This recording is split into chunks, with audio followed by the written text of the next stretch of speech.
आपल्या चॅनलवर सगळ्यांचं मनापासून स्वागत आहे। तर आता 16 एप्रिलला बुधवारी आहे संकष्टी चतुर्थी। चैत्र महिन्यातली ही संकष्टी चतुर्थी आहे। या दिवशी आपल्याला हिरव्या मुगाचा उपाय करायचा आहे। बघा, ही संकष्टी चतुर्थी जी आहे ती बुधवारी आलेली आहे आणि बुधवारी जेव्हा संकष्टी चतुर्थी येते आणि त्या दिवशी जर आपण हिरव्या मुगाचा उपाय केला तर बघा आपल्याला प्रत्येक कामामध्ये यश मिळते, शिवाय आपल्या प्रत्येक कामामधले अडचणी दूर होतात। जर तुम्ही मुलांसाठी हा उपाय करणार असाल तर मुलांच्या अभ्यासात, नोकरीमध्ये प्रगती होते। स्वतःसाठी हा उपाय करणार असाल तर जे काही इच्छित कार्य मनामध्ये तुम्ही ठेवून हा उपाय करायला सुरुवात केलेला आहे तर त्या कार्यामध्ये नक्कीच यश मिळते आणि ते कार्य सिद्धीस जाते। बऱ्याच वेळेला आपल्या पत्रिकेमध्ये अनेक दोष असतात आणि बघा त्यामुळे लग्न न ठरणे किंवा अनेक प्रकारच्या समस्या येतात। नोकरी न मिळणे, खूप आपलं शिक्षण झालेलं असतं पण आपल्याला हवी तशी नोकरी मिळत नाही। त्याचबरोबर बऱ्याच वेळेला आपला व्यवसाय असतो, उद्योग असतो पण त्यामध्ये इच्छित असं यश आपल्याला प्राप्त होत नाही। व्यवसाय जो असतो पूर्णपणे ठप्प होतो। अशा वेळेला काय करायचं हे कळत नाही, धनप्राप्ती होत नाही। प्रत्येक गोष्टीमध्ये आपल्या अडचणी येऊ लागतात। मग ते वेगवेगळे दोष असू शकतात, पत्रिकेतले दोष असू शकतात। बघा, जेव्हा आपण हिरव्या मुगाचा उपाय संकष्टी चतुर्थी दिवशी करतो तेव्हा त्याचे अनेक लाभ आपल्याला मिळत असतात। यामुळे बुध ग्रह जो आहे आपला मजबूत होत असतो। त्याचबरोबर जे काही आपले कुंडलीतले दोष आहेत ते सगळे या उपायाने दूर होतात। त्याचबरोबर ज्या काही माग समस्या, अडचणी लागलेल्या आहेत, विघ्न लागलेले आहेत तर या हिरव्या मुगाच्या उपायाने ही सगळे समस्या ज्या आहेत, अडचणी आहेत ते सगळी दूर होतात।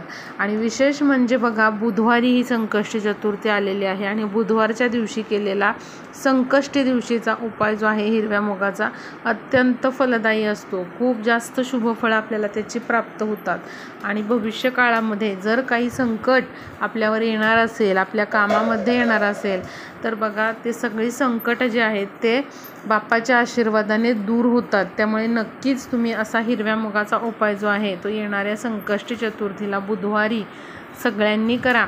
हा उपाय तुम्ही स्वतःसाठी, धनप्राप्तीसाठी करू शकता किंवा नोकरी मिळत नाही आहे, अभ्यासामध्ये मुलांचं लक्ष लागत नाही, मुलांसाठी तुम्ही हा उपाय करू शकता। आईवडिलांनी जरी मुलांसाठी केला तरी चालेल किंवा मुलं मोठी असतील, करण्यासारखे असतील तर तुम्ही त्यांच्याकडून करून घेतला तरी चालेल।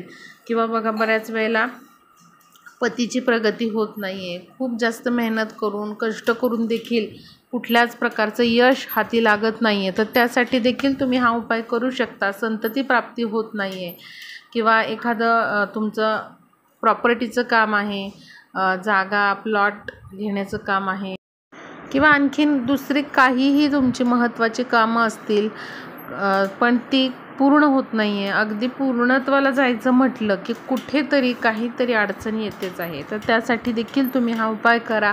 अत्यंत प्रभावी असा उपाय आहे। स्त्री, पुरुष कोणीही हा उपाय करू शकतात। संपूर्ण दिवसभर जरी तुम्ही हा उपाय केला, कधीही करा, सकाळी करा, दुपारी करा किंवा संध्याकाळी करा, चालेल, काहीही हरकत नाही। तर आपण बघूया की हा उपाय कसा करायचा आहे। त्याआधी मी 2-4 गोष्टी तुम्हाला सांगते। संकष्टी चतुर्थी दिवशी गणपती बाप्पांना प्रिय असलेल्या जर गोष्टी आपण केल्या तर गणपती बाप्पांचा शुभ आशीर्वाद आपल्याला प्राप्त होतो। यामध्ये बघा, आधी देवपूजा करून गणपती बाप्पांना 21 वेळा पाण्याने, दुधाने अभिषेक करा। ओम गणपतये नमः या मंत्राचा जप या दिवशी नक्की करा। त्याचबरोबर गणपतीला आवडणारी लाल फुलं जी असतात जास्वंदाची ती अवश्य तुम्ही अर्पण करा। याशिवाय झेंडूची जी फुलं असतात, पिवळी फुलं, ती अर्पण करा। गोकर्णीचं जे निळं जांभळं असं फुल असतं ते तुम्ही अर्पण करू शकता। ही देखील फुलं अत्यंत गणपती बाप्पांना प्रिय आहेत। याशिवाय शमी जे आहे तर शमीचं पान जे आहे ते तुम्ही गणपती बाप्पांना अर्पण करा। दुर्वा ज्या असतात त्या प्रिय आहेत गणपती बाप्पांना, त्या तुम्ही नक्की अर्पण करा। अशा काही ज्या महत्त्वाच्या गोष्टी आहेत ना, छोट्या छोट्या, त्या तुम्ही करा। याची शुभफळं कुठे ना कुठेतरी आपल्याला मिळतात हे लक्षात घ्या तुम्ही। त्यामुळे संकष्टी चतुर्थी दिवशी अशा काही शुभ गोष्टी करणं आपल्या खूप हिताचं ठरतं, खूप शुभफलदायी ठरतं। त्यामुळे या गोष्टी तुम्ही करा, जमतील तेवढ्या करण्याचा तुम्ही या गोष्टी प्रयत्न करायचा आहे। याशिवाय बघा गूळ खोबरं हा जो नैवेद्य आहे तो आवर्जून तुम्ही देवघरामध्ये संकष्टी दिवशी ठेवायचा आहे. या काही गोष्टी आपल्याला आवर्जून करायच्यात. फक्त तुळस आपल्याला या दिवशी गणपती बाप्पांना अर्पण करायची नाही. आता बघा आपल्याला उपाय काय करायचा आहे. हा उपाय तुम्ही सकाळी करू शकता. सकाळी जमलेलं नाही आहे तुम्हाला हा उपाय करणं तर संध्याकाळी पण तुम्ही हा उपाय करू शकता, किंवा तुम्हाला दिवसभरात जेव्हा वेळ आहे तेव्हा तुम्ही हा उपाय करू शकता. त्यासाठी काय करायचं आहे, देवघरातला दिवा प्रज्वलित करून घ्या. गणपती बाप्पांना पाण्याने दुधाने अभिषेक करून घ्या. जी मूर्ती आहे गणपती बाप्पांची आपल्या देवघरामध्ये ती घ्या. दुधाने पाण्याने ओम गणपते नमः या मंत्राचा अभिषेक करत तुम्ही अभिषेक करून घ्या. आता काय करा तर एक पाट घ्या किंवा एखादं ताट घ्या, त्यावर लाल कापड अंथरा. एक नारळ घ्यायचा आहे आपल्याला. नारळ चांगला पाण्याचा असावा, वापरलेला किंवा ओटीमध्ये भरलेला कोणीतरी दिलेला असा घेऊ नका. स्वतःच्या पैशाने त्या दिवशी नारळ आणा, तो त्या लाल कापडावर ठेवा. शेंडीचा भाग आपल्याला पुढे देवाकडे करायचा आहे. आता बघा हात जोडायचा आहे आणि तुम्ही कुठल्या कार्यासाठी किंवा कोणत्या कामासाठी हा उपाय करत आहात, कुठली तुमची इच्छा आहे. धनप्राप्ती असेल तर तिथे तुम्हाला बोलून दाखवायचं आहे. स्वतःचं नाव तुम्ही बोलवून दाखवा आणि मी हा उपाय धनप्राप्तीसाठी करत आहे किंवा व्यवसायासाठी करत आहे किंवा नोकरीसाठी करत आहे, लग्न जुळण्यासाठी करत आहे, संतानप्राप्तीसाठी करत आहे.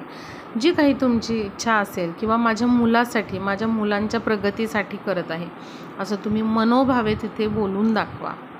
आणि पुन्हा काय करायचं आपल्याला, तो जो नारळ ठेवलेला आहे त्यावरती हळद कुंकू वाहून घ्या आणि बघा आपल्याला त्यावरती स्वस्तिक काढायचं आहे. कुंकवाने स्वस्तिक काढा, 4 डॉट द्या आणि स्वस्तिकच्या बाजूला 2 उभ्या रेषा काढा.